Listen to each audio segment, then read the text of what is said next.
Hi friends, जय हिंद। देखिए, हम लोग बायोलॉजी पढ़े थे। आज बहुत दिनों के बाद बायोलॉजी के एक अगले चैप्टर को लेकर हम लोग आगे बढ़ते हैं। ठीक है, इसमें देखिए जनन संबंधित यह है चैप्टर जिसमें हम लोग आनुवंशिकता की इकाई को पढ़ते हैं। तो आपको पता होगा कि आनुवंशिकता क्या होता है। आनुवंशिकता मतलब ये होता है ना कि जैसे इसको हम लोग पैतृक गुण बोलते हैं। पैतृक गुण, ठीक है। आनुवंशिक यानी जेनेटिक्स बोला जाता है। इस जेनेटिक्स से जन्मदाता ग्रेगर मेंडल को दिया जाता है। ग्रेगर जॉन मेंडल उनका नाम था पूरा। देखिए, उन्होंने क्या किया था कि 1866 में दो मटर के पौधे को आपस में लेके एक दूसरे से क्रॉस कराया था। ठीक है, और क्रॉस कराने से एक लंबा पौधा लिए थे, छोटा पौधा लिए थे। तो खैर उसके बारे में हम लोग अगले वीडियो में देखेंगे, लेकिन फिलहाल अभी इसको समझ लीजिए। ठीक है, उसी में आता है। उसके बाद से हम लोग उसको एक एक करके आनुवंशिकता के सारे इकाई के बारे में पढ़ेंगे। तो देखिए, उसमें बात आती है भिन्नता और समानता। भिन्नता का मतलब आपको पता है, नाम में देखिए भिन्नता दिया हुआ। हम आनुवंशिकता की बात पढ़ रहे हैं, तो आनुवंशिकता क्या होता है कि पीढ़ी दर पीढ़ी पैतृक गुण को दर्शाता है। और इसमें सबसे ज्यादा महत्वपूर्ण होता है आपका डीएनए। डीएनए से ही सबसे क्या होता है कि डीएनए को क्या करता है, हमारे पैतृक गुण को एक दूसरे से संचारित करता है।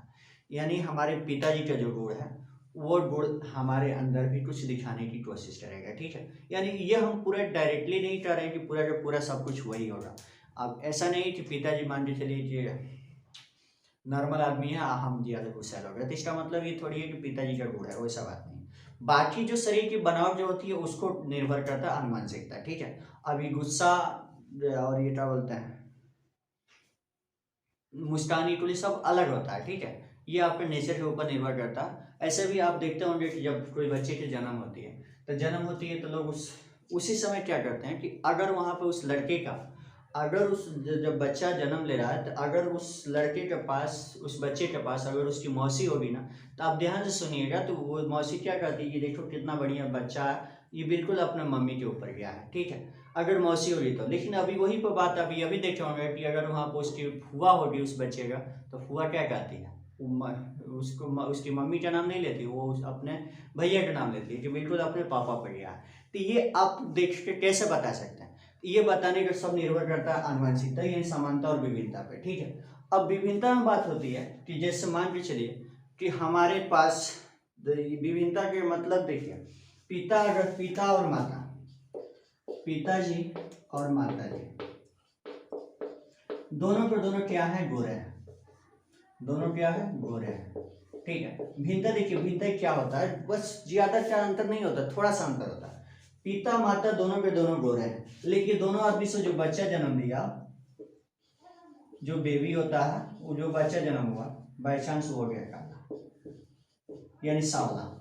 ठीक है, अब यहाँ देखिए क्या हुआ, पिताजी गोरे थे, माता गोरी थी, दोनों के दोनों गोरे थे, लेकिन बच्चा क्या हो गया, काला हो गया। ये भिन्नता हो गया। ठीक है, यानी लोग कहते हैं कि पता नहीं किस तरह से क्या हो गया। ठीक है, ये भी आप देखे होंगे कभी कभी कि कुछ बच्चे लोगों का हाथ पैर टेढ़ हो जाता है शुरू बचपन में जो जन्म लेता है।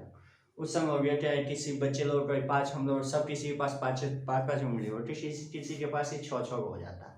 ठीक है, तो उस अवस्था में लोग क्या कहते हैं कि हो सकता है कि इसकी माँ जो है, हमारे बोलचाल की भाषा में लोग देहात में क्या कहते हैं, लोग कहते हैं कि ग्रहण लग गया, ग्रहण लग गया, हाथ टेढ़ हो गया, पैर टेढ़ हो गया। ये सब वैसा नहीं होता, ये सब भिन्नता के कारण होता है, वो डीएनए पर निर्भर करता है। ठीक है, तो आप उस सब कथित कहानी पर ध्यान मत दीजिए, वो सब कहावत होता है। और ठीक है, तो कुछ नहीं होता, जो बायोलॉजी पढ़ेगा उसको कभी उस पर विश्वास नहीं करेगा।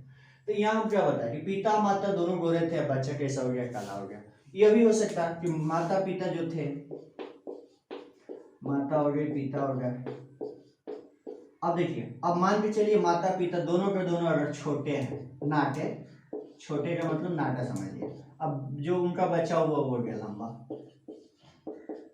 ठीक है, लोग ऐसा अनुमान लगाते हैं कि चलो ये माता पिता दोनों के दोनों क्या है, माँ बाप छोटे हैं, नाटे हैं, तो बच्चा भी हो सकता है नाटे होगा, लेकिन इसका कोई गारंटी नहीं है। वहाँ क्या होता है, लंबा भी हो सकता है। ठीक है, तो ये आपकी भिन्नता होती है, यानी उस सबसे अलग हटके, यानी जो जनक जनक पता ही होगा आपको, जनक क्या होता है। जनक होता है जो जन्म देने वाला होता है, उससे। तो जन्म देने वाले हमारे मम्मी पापा होते हैं। जननी उसी के संबंध में हम लोग क्या कहते हैं, माता को जननी कहा जाता है, कि जो जन्म देती है उसको जननी कहा जाता है। और जनक जो जन्म देने वाला होता है, यानी आप यह भी सुना होंगे कि जीव विज्ञान का जनक किसका कहते हैं। तो जीव विज्ञान का जनक आपको पता, अरस्तु क्यों कहा गया?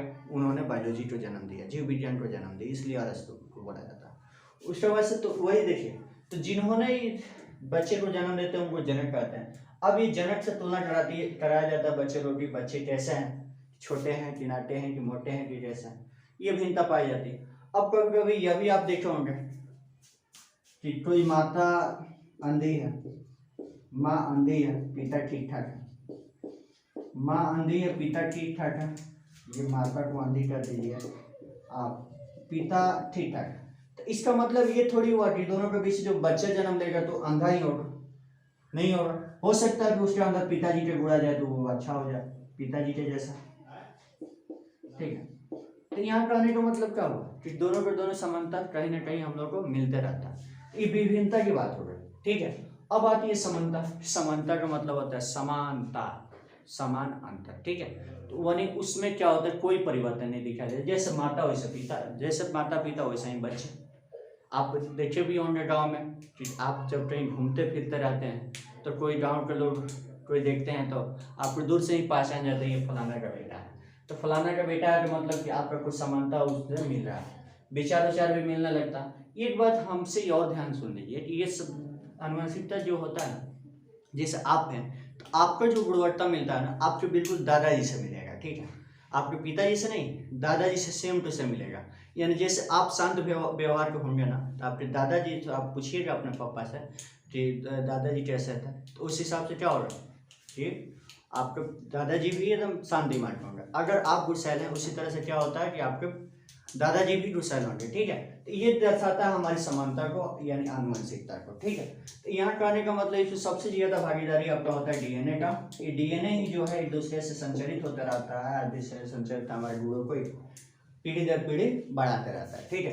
तो हम लोग क्या करते हैं, यही पैतृक गुणों को एक पीढ़ी से दूसरी पीढ़ी में स्थानांतरित क्या कहलाता है, आपका आनुवंशिकता कहलाता है, ठीक है। तो फिलहाल आप इतना जान लिए विभिन्नता और ये समानता। अब देख लीजिए विभिन्नता भी कुछ तरह का होता है, तो प्रकार इसका देख लेते हैं।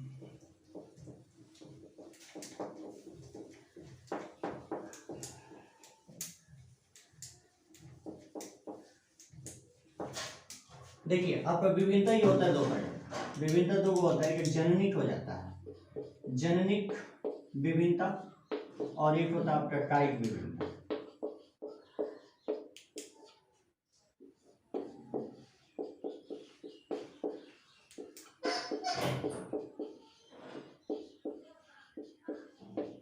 ठीक है, जननिक होता है, दूसरा का कायिक होता है। जननिक आपके जन्म से ही होता है, जन्म से जो निर्भर करता है हमारे जीन के बिगड़ने से होता है, जीन यानी डीएनए के कारण होता है, ठीक है, उसका संबंध जीन से होता है, जन्म से ही होता है। और ये कायिक होता है, ये आपका जन्म के बाद का होता है,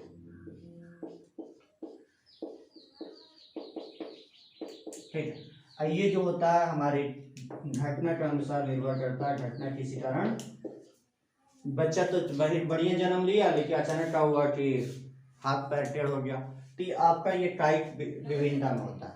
और जननिक का मतलब होता है कि जन्म से ही